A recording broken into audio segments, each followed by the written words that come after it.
So I think it's kind of the twofold solution of one, the getting the community involved, getting them to care, inspiring that ownership.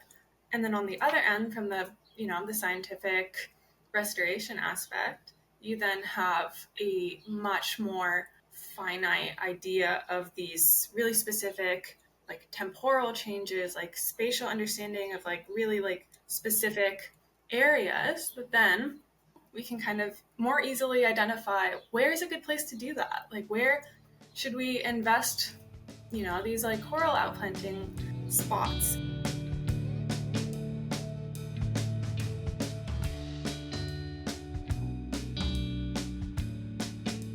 Hello and welcome to Pelecanus. This is a very special bonus episode with the winner of the 2024 Carrie Wilson Memorial Scholarship Award, Emily Summers.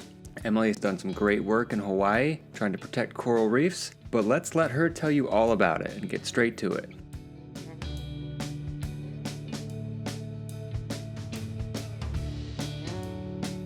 Emily, thank you so much for joining us. And congratulations on being the 2024 Carrie Wilson Memorial Scholarship recipient. So please introduce yourself. Tell us who you are, what you do. Well, thank you so much for having me, Austin, and thank you so much for the honor of receiving that scholarship. That was definitely very exciting news. My name is Emily Summers. I live on the North Shore of Oahu, and I am currently a master's student with Miami University's Project Dragonfly.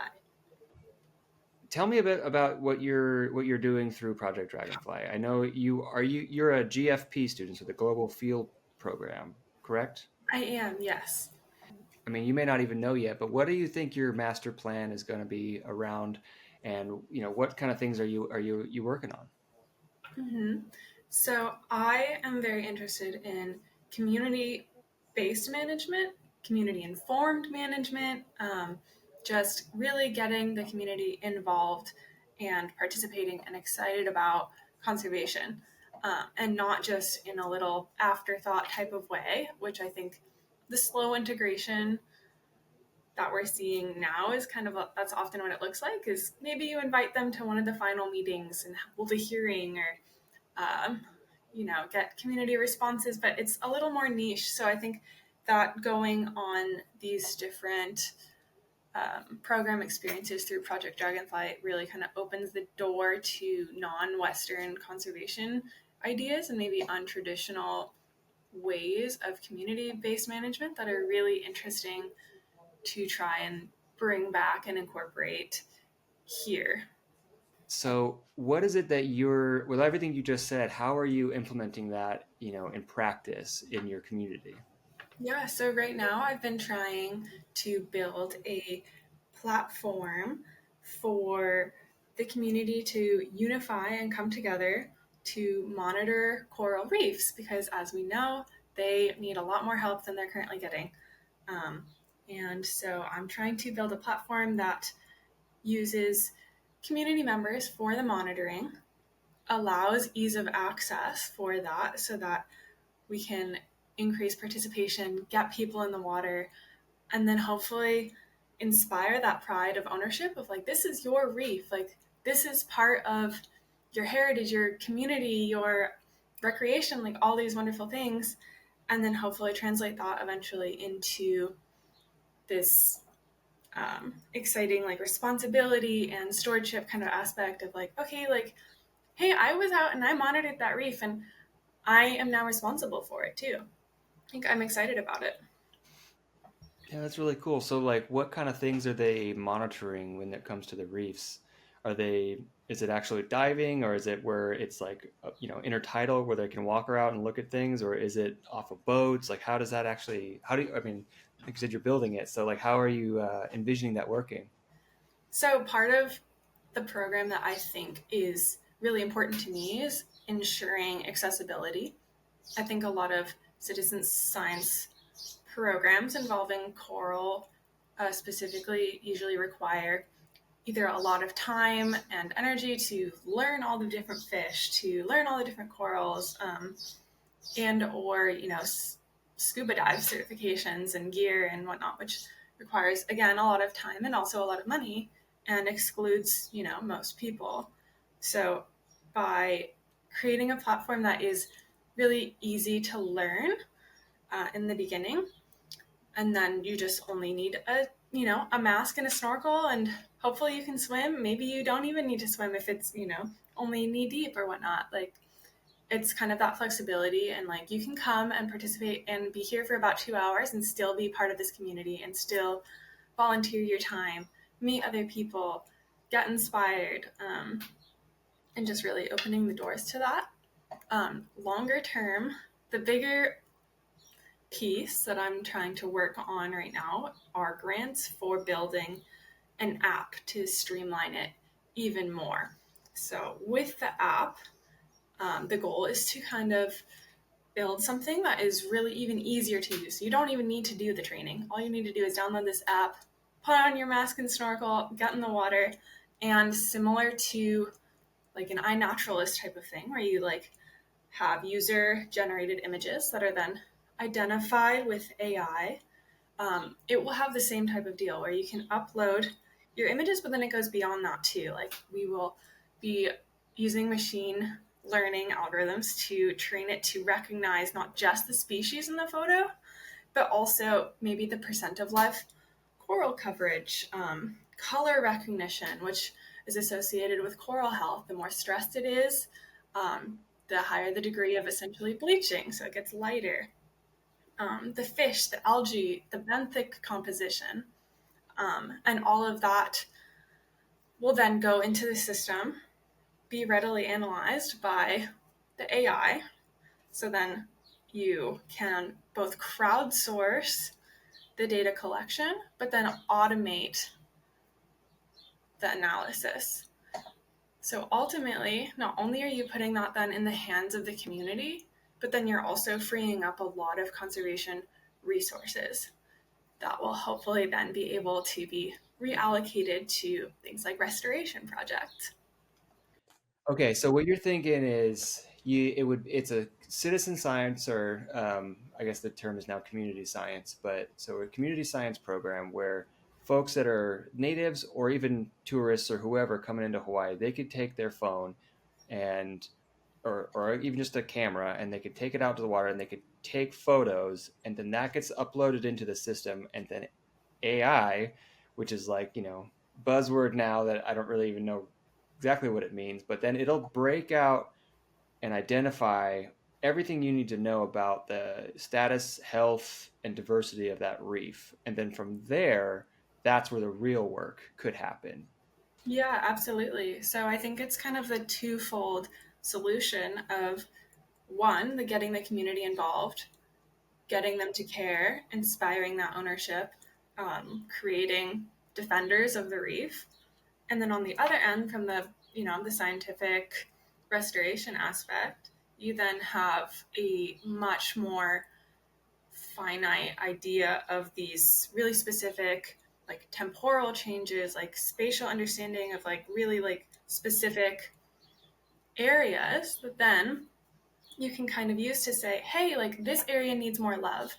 Or eventually, when we are ready to outplant coral at a greater scale, we can kind of more easily identify where is a good place to do that. Like, where should we invest, these like coral outplanting spots? And hopefully, then, additionally, having a team of people ready to do that because you've built a community of people who are excited about coral. They're seeing what the state of the health is, they're participating in using the app, seeing what's happening, and they're excited about it. I mean, as you kind of mentioned, there's global issues with coral reefs, but not all of them are getting wiped out at the exact same time and an exact same rate. So without knowing where the priority areas for restoration or some sort of enhancement, you can't really start to do it because on a local level. So I love that, and especially using the technology that everyone has in their pocket anyway. I think that's what's so cool about community science is like you're not really asking them to do anything that they don't want to do anyway. I guess to take a step back, well, first, is this the Reef Keepers project? Is this what you're calling it?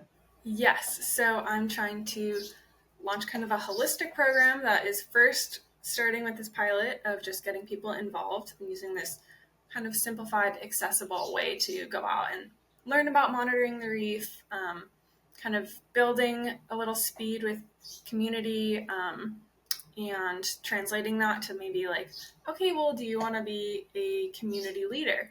Do you want to go to schools and maybe talk about this and gather groups of people to come and do that on field trips, or kind of getting more steam going while we do this app development to hopefully then be able to scale that um, to as big as it possibly could get. So like maybe we start on Oahu, maybe we spread to the greater Hawaiian archipelago. Maybe after that you have more funding and can apply the same technology and retrain the algorithm to identify the species in the Caribbean, in the Indo-Pacific, in Australia, in wherever people are interested in actually getting out and participating. Yeah, that's really cool, especially because that sounds like a huge undertaking because coral reefs are notoriously incredibly diverse. So having AI being able to identify each individual coral, but not only identifying, but give you a status of like how they're doing in their health, that sounds like a ton of data. And so I don't know, like I guess what my to take a step back in this program is like, what is it that made you think of this solution to the problem? What was it that you went, oh, I have an idea? I think it was a combination of a couple different things. The first being that I was the person doing a lot of that back end work. For a little bit, I was monitoring coral and then doing analysis on years of data that no one had ever done anything with. They had been monitoring this coral and uploading it to spreadsheets and then leaving it there for years, um, which is not a desirable job to have, let me tell you. Um, and even with some of the more advanced tools that we have of uploading these images and having machine learning, try and learn to identify some of what's on the ocean floor, it's still really tedious and really time intensive, and the data sharing aspect is really limited. So, having a tool that can then cut out that entire process is just so powerful because then not only like are you really reducing the time spent on analysis, but it's instantaneous and you can also share that immediately with anybody who is trying to help. So organizations around the world can kind of see that and participate and use it and contribute. And you might have already mentioned it, but what's the status of it now? You said you're applying for grants, but like where are you with the project? So yeah, right now I've just been doing a lot of the background literature reviews, getting feedback, writing up grants, trying to talk to different people about what's possible, and just really, really trying to get the ball moving, trying to get people interested in it, trying to actualize, like, especially the app component. As for the initial stage of just getting people in the water with this really accessible monitoring technique, we, meaning me, are trying to launch the pilot program for that this summer, and trying to get people in the water and excited about it. Not that I don't know, maybe in Hawaii it's different, but like if you're talking to somebody from like Omaha, Nebraska, they Mm-hmm. may or may not know why you would even need to do this because I've never even seen a coral reef other than on planet Earth, like the TV show. So like is there an education component to what you're doing to say like you said you were going to bring in schools, which I think is a great idea. Is there an education component to be like, hey, here's why this could be happening? Yeah, definitely. I think, especially when you then get people out of the water, the before aspect of like, okay, this is what we're looking for, this is what you might expect, this is what we hope to see. And then getting out of the water and being like, hey, why does it look fuzzy? Why is it covered in algae? Like, and then kind of explaining maybe like, oh, well, that's because of excess nutrient runoff and over fertilization, and maybe you don't need to use that type of thing on your lawn, or maybe you don't even need a lawn. um, and just kind of translating that into different levels of like, hey, this is maybe why you didn't see so many fish. Maybe this is why the coral was literally all dead where you were. And then just kind of like communicating that, and like the bringing home the message of you can do something about this. Like, this is your reef. Like, you can participate as much or as little as you want to, but ultimately at the end of the day, like, if you're not going to, like, who is? I also, I mean, like you said, I really like the idea of bringing in the local community and schools and like younger people up to high school, college. But I also, I mean, I don't know, but I like the idea of like bringing tourists who are probably going to go snorkeling anyway. You Mm-hmm. know, what else do you do in Yeah. Hawaii? Like other than sit on the beach and drink. Like, no, you want to like get out and do something. Go for a hike. Yeah, Go for definitely. a snorkel. And then like, hey, well, here's an app. Go take some photos and then just upload it, and you did a good job while you were on vacation. Yeah, of course. Yeah, I think even just promoting it, maybe even in hotels, Yeah. different pamphlets of just kind of being like, hey, like, look at this cool thing you can do. We can be in the water and contribute to science and learn about the reefs. And hey, it'll even tell you what fish you saw. And just having that tool and just kind of making it feel beneficial to use. Because I think another thing that I've been learning a lot through Project Dragonfly is that people most of the time don't care about conservation unless they can see some kind of direct benefit. Whether or not sometimes that is that altruistic sense of, hey, like, I really care about the environment, and I want to make sure that there's still dolphins around, and I want to make sure like I can show my kids coral reefs because right now they're not even projected to stick around through my career. Um, but on the other side of that, it's like, okay, well, maybe I am avoiding plastic because I know it's bad for my health too. Or maybe I'm only participating in this citizen science program because I think it's cool and I think it's fun and it's going to show me what kind of fish that I saw. And so, how does this, the Reef Keepers project, how does that kind of align with your project with your master's program through Project Dragonfly?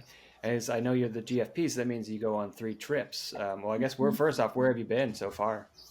Last summer I was in Belize, Oh, and nice. this summer I'm about to go to Kenya, which I am very excited about. Even just reading all about it, learning endlessly, hip deep in Kenya and Maasai conservation. And I think it's already kind of opened my eyes a lot to thinking about some of the parallels even between Kenya and the Maasai and Hawaii, and just looking at these, colonized places where people didn't necessarily get really behind conservation because, hey, like, why does this turtle have more rights than me? Like, why are you taking my land and then giving it to, some birds? Um, so I think it's really hard to get behind conservation when you feel like you are separate from it and you're prevented and you are villainized. I think it's going to be really interesting to see how what you learn from the Maasai culture and engaging with the community there, and how you can take that back, because like you said, it's similar in a way. So it's gonna be really interesting to see like Yeah. how that influences your project, and how, what if you take it in a different direction or you try different strategies. That's gonna be really cool to Mm-hmm. see. That's definitely a big part of what I'm hoping to do within the pilot program. And then throughout the development is like really trying to incorporate feedback, asking people what they want out of it, asking people what they think, what went wrong, what could be easier, what would make it more likely for you to share this with your neighbor, what would make you more likely for you to take your kids to come do this. um, and I think the real relationship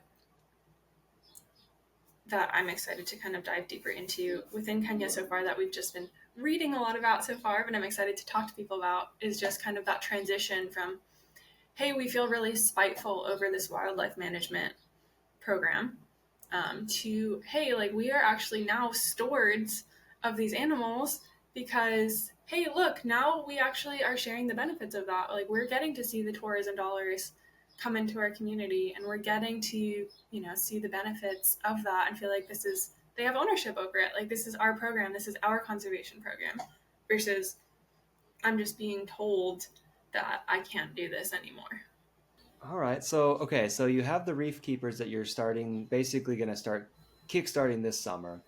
And you've got about a year-ish, year and a half left of your graduate program, right? I do. So obviously those are going to be incorporated into like one master plan. And so I guess like where do you ideally if you got all these grants and Jeff Bezos gave you all the money you wanted, where would reef keepers be in 5 to 10 years? If I was able to get this program fully funded, I would hopefully be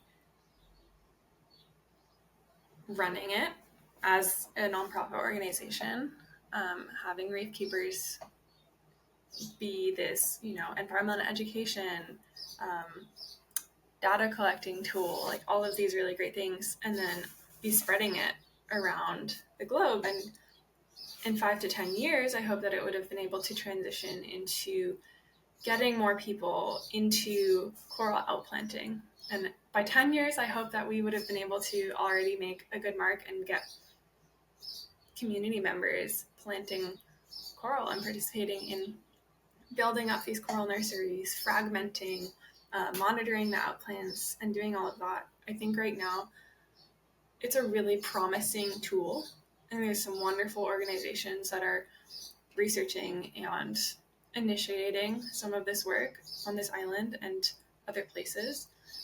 But I think kind of what studies are showing is that, hey, this is a really great tool, but it's not being done at a scale that's needed to actually make a dent. So I think in other places, there is more of a community involvement aspect of this coral outplanting. In Hawaii specifically, there is a lot of red tape, understandably, historically, around handling coral. So you actually are not allowed to touch it or outplant it unless you have all of these accolades of like the permitting. Usually it's like scuba researcher dive certification, maybe a PhD to like even get into that position. And it's like, can you imagine how crazy that would be if we required similar accolades for planting a tree? Like, how few trees would we have planted at this point? So I think just kind of like creating a situation and pushing for, hey, like we can scale this, we can do this, we can like build on this really great momentum to really truly make a dent, a real dent, a noticeable dent of like, hey, like, and with coral outplanting too, a lot of the really exciting things happening are you can kind of selectively breed for more thermally resilient coral. So not only are you kind of planting those trees, but you're planting those trees to be better suited for climate change. So you're kind of picking the ones that have held on. You're picking the ones that maybe you've tested and you see, hey, you're resistant to bleaching in the face of warmer water. Maybe you're even better off with ocean acidification, and kind of selectively breeding for that. If you said you're from Southern California, now you're in Oahu, how did that, you don't just fall into coral reef conservation. You're not just like, oh, maybe I'll just create this whole program to save coral reefs in Hawaii. Like it's like something that has to be an intentional action on your part. So what is it that kind of, is it something from your childhood or just what clicked with you that you went, you know what, this is something I want to do with my life? Yeah. So, I mean, like, I was always an outside kid from a really young age. I loved playing in the dirt. I loved collecting bugs. Both of my parents are surfers, and I was on a surfboard before I could walk. Maybe not advisable, but it's something that I still love very much today. And then at the ripe old age of about 9 years old, I watched Al Gore's An Inconvenient Truth. which I think is a pretty popular story among conservationists today.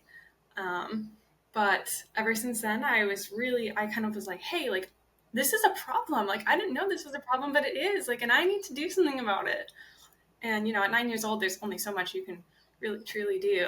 But then, pretty much ever since then, I've been very dedicated to making an impact within the environmental field. It took me a little while to figure out where exactly that would be. I dabbled in environmental policy, renewable energy, ecology during undergrad.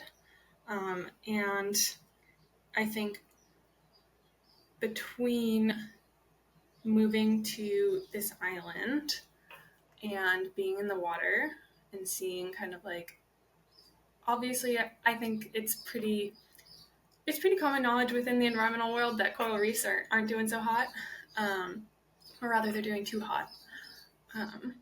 But I think just kind of seeing that and like really falling in love with it. And I am a pretty avid surfer and freediver and spend a lot of time in the water. And then doing that at the same time as being in this program that's really focused on community building and just like kind of like engaging and including community in what you're doing. And just I feel like I just kind of like laser focused in on, hey, like this is something I'm really interested in doing. Like I was saying earlier, like I previously had a job monitoring and analyzing coral reef data, and then kind of seeing like, hey, like there's this really big gap in what needs to be done and what we're able to do, and kind of realizing like, hey, like I can do that. Like I can be this person that figures out what we need to do and get her done. And I think that alone is really motivating. That's really interesting. And so that was my next question is like, is there someone or some organization that was like an inspiration for you? But for me, it was the crocodile hunter. But obviously, like you said, the first real thing was Al Gore, which is funny there. So When I was 11, I wrote him a letter asking what I could actually do because I was still very gung-ho at that point. And his secretary responded and said, you could be a vegetarian. And I am still a vegetarian. So when you're young and naive, I guess is the best way to put it, not in a negative way, but you just don't really understand. But when you start going to school and start doing it, you're like, oh, this is hard. This can be really hard, and I'm not making any money. So like, what is it that gives you the hope? Like I said, everything has to be intentional. You can't just fall into it. So what is it that that you've learned along the way since then that is giving you the hope to like want to keep doing this? That like this is something I'm going to do before I'm dead. This is going to be a successful program. Yeah, definitely. I mean, I definitely resonate a lot with, I studied so hard and I went to school and undergrad. It was like, hey, like I'm here to learn how to save the world. And in reality, it was like, hey, like this is a lot more complicated than I initially realized. There's no wonder we're like stalling out a little bit because it's really complicated and there's a lot of things that need to happen and a lot of limited resources to do it. But I think that maintaining that optimism is the only way that you can actually create action. I think in general, your attitudes lead to your thoughts lead to your actions, and your actions lead to results. So I think that it's really easy to slip into that really negative frame of mind. But I think just by kind of doing things like focusing on the good, like you're doing in this podcast, which I think is really beautiful, because I think, especially within the conservation world, like that is a struggle. That is something that if you're not keeping your head up, like you're not doing much. So I think that if you think that the world is going to end in ecological collapse and fallout, like, and we all think that, then it probably will. Versus if we all think we can save it and live together in peace and harmony and balance, then on the flip side of that, like I absolutely think we can do that too. And I know for one, I am very much more in favor of that second option and like staying motivated and trying my best not to just consume all the negative news and get my head down about it. What would you suggest for people to get involved with your organization, or just how can they help wherever they're at? Well, if anyone is in Hawaii, specifically Oahu, and really dying to get involved in this pilot program we've been kind of mentioning, they can shoot me an email at Carter, CARTERE, at miamioh.edu, and I will add you to the email list and get you involved in that and looking at the coral. Emily, thank you so much. This was wonderful, and we wish you all the luck on the Reef Keepers project and the rest of your graduate program. And we're here to help. We'll do anything we can to help get the word out and get the coral reefs of Hawaii and beyond recovered and healthy. Well, thank you so much, Austin. It was really nice getting to talk all about it, and hopefully we'll see some of your listeners out in the water one day.